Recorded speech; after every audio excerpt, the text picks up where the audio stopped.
Guys, Bill here. Welcome back to another Watchlist walkthrough. If you're new to the channel, this is something I do each week where I review the trades I took that day, some of which are setups posted on the Twitter.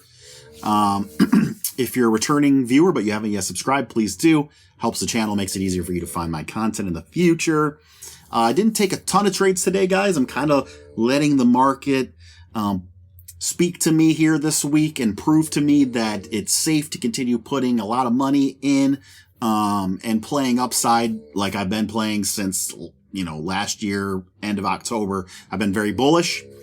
And I want to continue to be, but after that hot CPI print and a little bit of a sell-off there, I want to see some proof that it's just, a short-term sell-off and not something where it's going to continue to sell and be, a longer-term pullback that we, frankly, could probably use, but doesn't necessarily mean we're going to get. Today on SPY was a pretty strong showing for bulls, getting back most of the losses from yesterday and closing at highs. But let's talk about some of the trades I took today. First was an episodic pivot setup on LYFT.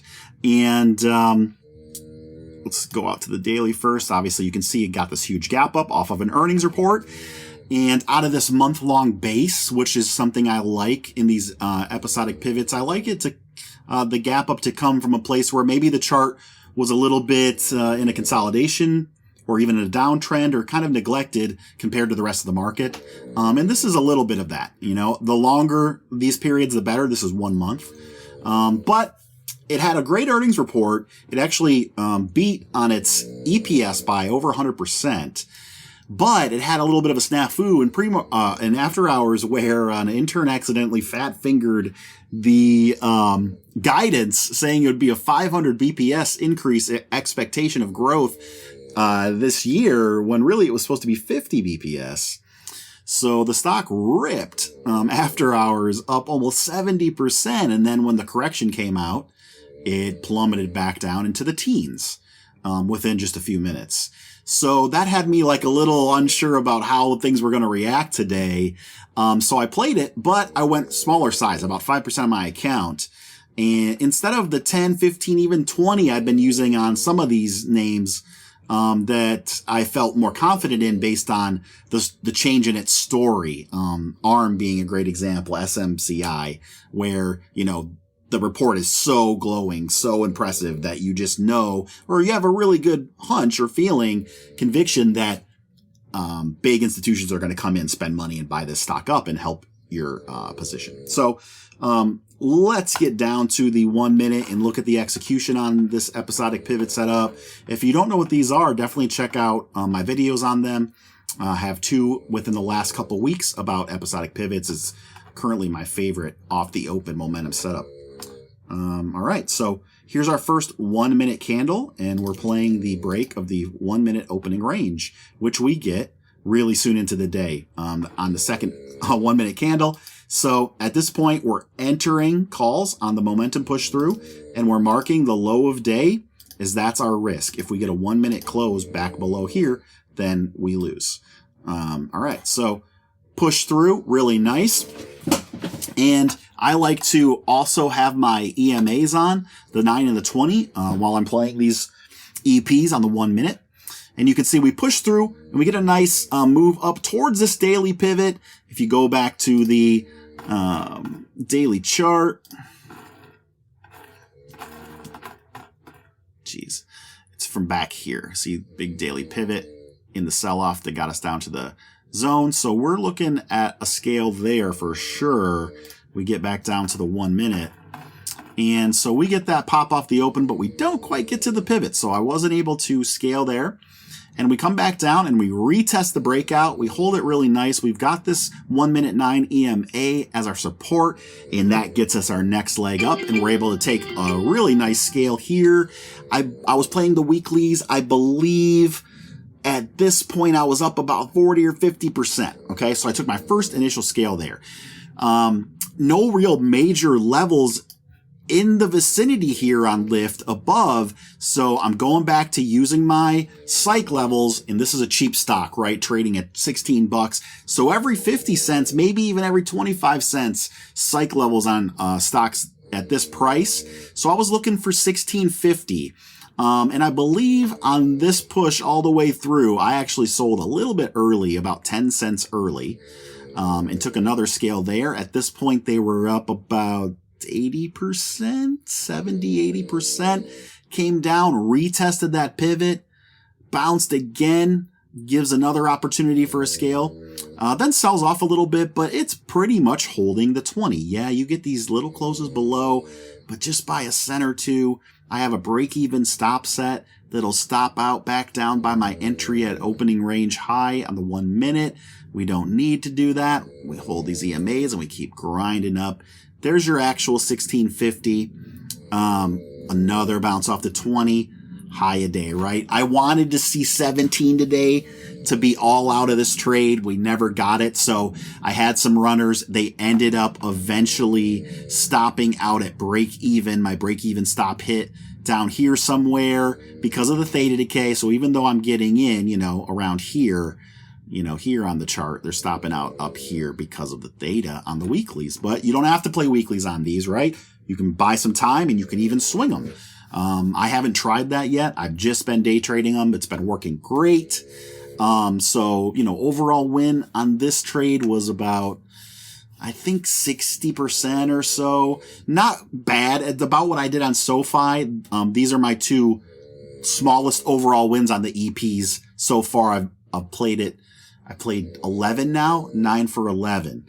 Average win a little bit over 100% and average loss 50%. So not bad. 2-1. And I was also watching Hood for an EP, but I didn't play it, because, LYFT triggered first and Hood would have been a loss. So here's your 1 minute candle opening. It triggers here and pretty much sells off right away. And as you can see, right here would have been your risk. This candle crashes hard and closes way below. But I went back and checked the contracts just to kind of see what would have happened if I bought, here, on some at the money weeklies and sold on this close, and it would have been a 50% loss exactly. So that seems to kind of be, at least for now, about the loss you need to be willing to take, to catch the ones that go like ARM. They go 500% in the first hour, right? And wipe out tons of losers, you catch one trade like that each earnings season, you can take 10 of these losses and break even. So, just a great setup I'm going to keep using, and hopefully, they keep paying like this. Let's talk about Disney. Disney is, the setup I posted last night on Twitter for everybody. And, I ended up starting a swing on it today. Kind of like a flex play where I traded it like a day trade throughout the day, but I bought monthly March contracts so that if I wanted to swing, I could swing. So I kept some. But just a great looking setup here. The only downside was some extension from the 9, but we've got the PEG and EP, consolidating on low volume with a little bit of that fish hook look. And coming up today as an inside day, closing at highs yesterday. Really nice strength. One of the few green stocks in the market yesterday. And so I was very interested. But off the open, or, in pre-market today when I was kind of tightening up my focus list and all that, everything had gapped up pretty much. SPY was up 0.5%. A lot of things were everything was up, individual names a couple percent. But for whatever reason, Disney was flat. So I sort of moved it down my focus list a little bit, and I focused on the EPs, LYFT and Hood and some other things, and said, I'll come back and look at Disney later. If it's already ripped without me, then so be it. But when I came back and looked at it, I noticed that it had bounced once off our area of support on this inside day, where we had the inside day high and the high volume close from the PEG candle here. It had bounced off it once, but then it failed it. And it was down here at 110, which is a big GEX level, a nice psych level. And it looked like it was trying to double bottom. And I saw this candle, and even though it wasn't on volume, it's obvious that buyers step in here. And, because it wasn't on volume, I didn't size as high as I would have. Like if you see a candle like this and that volume was, say, up here, you know, bigger than the last several candles, I would have started a full size position there. Instead, I did half, and I bought the monthlies, in kind of like what I call a flex setup, where I'm going to trade it like a day trade. I'm going to take a couple scales before the day's over, and I might just close it fully, but I want to leave myself the opportunity to swing some. So I buy the March contracts, March 15 monthly expiry. And I nailed the entry, even though I didn't 100% love it because of the lack of the volume on this double bottom, you know, big wick candle that kept it above 110. But it worked really well. And I was able to take some scales. Basically every 50 cents I scaled. So opening range low, 10.50, I scaled some. 11, I scaled some. And then opening range high, I scaled some. And then I held the rest overnight. So I only have about a quarter of the position left, which is fine because right now, you know, as much as I love the action on SPY end of day and the way it rallied, I'm still kind of, like I mentioned at the beginning of the video, keeping the market in kind of prove it mode the rest of this week. Today was expiration. We have an OPEX Friday. I want to make sure that this, you know, the selling was not going to continue. Today is a great step in that direction, but it could be a one-day bounce. You know, let's pull up SPY.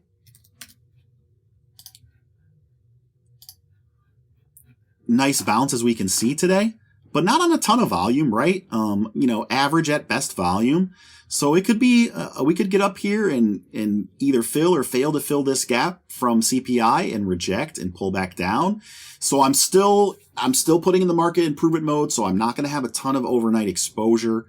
In times like this, I want the market to say, hey, you can get back longer and heavier again, and we're going to make new all-time highs. So we got a couple more days to watch here, but I did take one trade on SPY today. I haven't been trading it as much, been really sticking to earnings names. They've just been working well for me, having an awesome month so far.